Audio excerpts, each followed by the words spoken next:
pior era da Nickelodeon. A Nickelodeon é amada por pessoas de todas as idades há décadas. Desde o lançamento dos 3 primeiros Nicktoons no começo dos anos 90, a Nickelodeon passou a ser conhecida principalmente como um canal de desenhos animados. Os anos 90 são lembrados como a era de ouro dos desenhos. E os anos 2000 vieram como uma continuação muito forte, embora com o tempo já começassem a mostrar sinais de desgaste. Já a próxima era, os anos de 2010, é provavelmente a pior de todas. Eu estou aqui para te explicar o porquê. Mas antes, um pouco de contexto. No início dos anos 90, eles lançaram Doug, Rugrats e Ren e Stimpy. Esses 3 se tornaram os primeiros Nicktoons. Eles fizeram tanto sucesso que a Nickelodeon decidiu seguir de vez pelo caminho dos desenhos animados. Logo depois vieram A Vida Moderna de Rocco, Cat Dog, Castores Inspirados e Monstros de Verdade, Ei Arnold e os Toonberries. Todos esses desenhos foram extremamente bem sucedidos e até hoje continuam sendo ícones. Eles eram originais, malucos e tinha um tipo de humor que ainda não tinha sido visto nos desenhos antes. Esses desenhos definiram os anos 90 e por isso essa fase ficou conhecida como a Era de Ouro. A era seguinte foi a Era de Bob Esponja.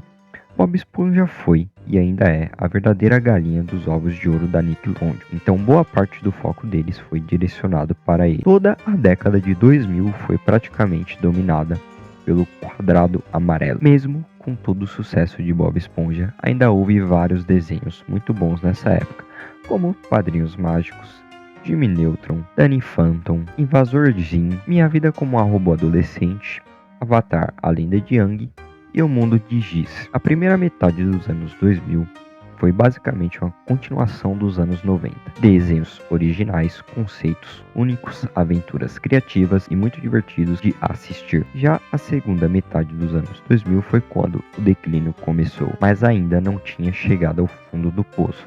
Os desenhos que estavam sendo produzidos não necessariamente perderam qualidade, mas a falta de divulgação e oportunidade fez com que fracassados. A maior parte das vezes, esses desenhos acabaram sendo ofuscados pelos mais populares, como Bob Esponja e os Padrinhos Mágicos. Esses desenhos foram Tak e O Poder de Juju, É o Tigre, A Poderosa B, Cat Scratch, Os X e De Volta ao Celeiro. A Nickelodeon realmente parecia não dar chance para esses programas, promovendo apenas os grandes sucessos que eles sabiam que dariam audiência. No último ano dos anos 2000, foi lançado um desenho que, na minha opinião, realmente marcou o começo da década. Então, programas como Invasão Rabbids, com a invasão dos coelhos, que inclusive ajudariam bastante meu argumento, não serão citados, porque oficialmente não são classificados como Nicktoons. O primeiro novo Nicktoon da década foi Planeta Shen, um spin-off completamente desnecessário de Jimmy Neutron. Esse spin-off não foi bem recebido. Transformaram personagens secundários em protagonistas normalmente é uma péssima decisão, a não ser que você seja Saul Goodman. O Shen ficou irritante demais, as histórias eram bizarras demais, de um jeito ruim, e visualmente o desenho também não era uma das melhores coisas que a Nick tinha a oferecer. Voltando ao humor, ele era claramente diferente, não parecia Jimmy Neutron, parecia mais fanboy e Chum Chum. A audiência confirmou isso. A Nickelodeon cancelou o desenho depois de apenas uma temporada. O próximo Nicktoon foi Tuff Pup. Como ele foi criado por Butch Reitman, o mesmo cara de Padrinhos Mágicos, e Danny Phantom, não tinha como ser tão ruim assim, certo? Bom, não era horrível, mas dava claramente para perceber que os desenhos estavam perdendo alma. Eu sinceramente não sei descrever isso de outra forma. Eu sei que estou aqui justamente para explicar meu ponto com palavras, mas esses desenhos parecem como se você pegasse os Padrinhos Mágicos, arrancasse toda a alma deles e colocasse um tema de espionagem por cima. Os próximos 2 desenhos foram Clube das Winx e A Lenda de Korra. Eles definitivamente não entram na categoria de ruins. Na verdade, são alguns dos poucos diamantes no meio da lama dessa década. Depois veio o Robô e Monstro, ele só traz mais do mesmo.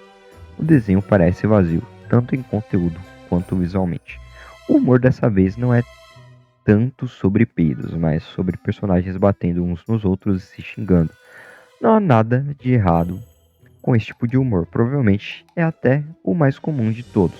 Mas quando absolutamente toda a piada gira em torno disso, fica cansativo rapidamente. Tartarugas Ninjas de 2012 é um desenho ok no geral, ele cumpre o seu papel. Eu não tenho opiniões muito fortes sobre ele. Sanjay Craig já entra facilmente entre os piores da emissora. Eu até poderia argumentar que ele é pior que Fanboy Chun Chun, talvez não seja, mas chega bem perto. Ele depende praticamente só de piadas de peido. É como se pegasse a pior característica de todos os desenhos populares da época e colocasse tudo junto nesse programa. É só mais um desenho onde um humano e um melhor amigo não humano vivem aventuras extremamente malucas. Outra coisa que esse desenho tem em comum com quase todos que vieram depois é a hiperatividade. Fanboy e Chun Chun já tinha isso, assim como Tuf Pup, mas aqui isso está escancarado na sua cara. E você pensa, com certeza, pior que isso não fica. Aí a Nickelodeon simplesmente disse: vamos pegar Sanjay Craig e fazer 100 vezes pior. Esse desenho é pura degeneração mental. Se é que dá pra chamar isso de humor. Não existem histórias de verdade nos episódios. Só lixo reciclado que você já viu antes. Personagens irritantes e uma quantidade absurda de coisas envolvendo bundas. É realmente inacreditável como isso foi criado. Continuou sendo criado. Mas olhando pelo lado bom, Breadwinners provavelmente é o pior que essa década conseguiu oferecer.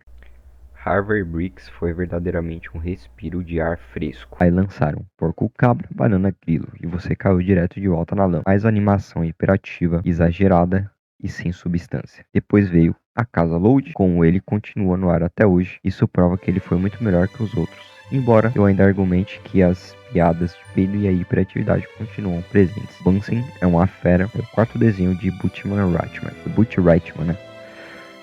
Provou, mas uma vez que era só mais do mesmo que essa década estava produzindo. De novo, uma dupla de amigos onde um deles não é humano, vivendo aventuras exageradamente malucas. Bem-vindo ao Wayne, parece melhor que a maioria. Não posso falar por experiência própria porque nunca assisti. Online a crítica mais comum é que ele seja uma cópia de Gravity Falls. 2 dias depois da estreia de Bem-vindo ao Wayne, Os Padrinhos Mágicos foi cancelado. E isso deixou Bob Esponja e, bom, praticamente mais nada. Nesse ponto, um desenho, além de Bob Esponja, estava no ar há mais de um ano, mais ou menos. E a própria galinha dos ovos de ouro deles, Bob Esponja, estava ficando cada vez mais pior. Calma, eu já vou falar disso. Antes, vamos terminar essa década. Ainda faltam 4 Nicktoons. Só um deles ainda se encaixava nessa categoria de humor hiperativo e escatológicos.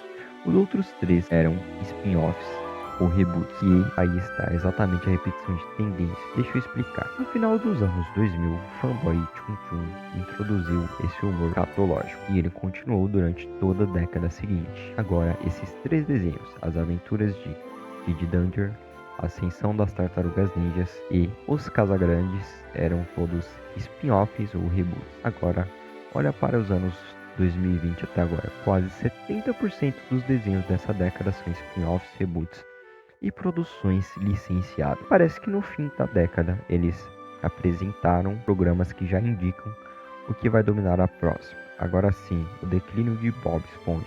Isso já foi discutido infinitamente. Muita gente diz que ele ficou ruim depois do primeiro filme. Sei lá, não estou aqui para discutir isso. Estou aqui para dizer que esse ponto, Bob Esponja já estava simplesmente ruim. Procure pelos piores episódios de Bob Esponja. Não deixe que eu faça isso por você. Consenso geral é que Um Amigo de Gary é o pior. Outro episódio terrível é Uma Refeição Indigesta. Se quiser. Então é isso, galera. O vídeo vai ficando por aqui. Espero que vocês tenham gostado do vídeo. Não esqueça de deixar o like para fortalecer e também se inscrever no canal. Valeu, falou!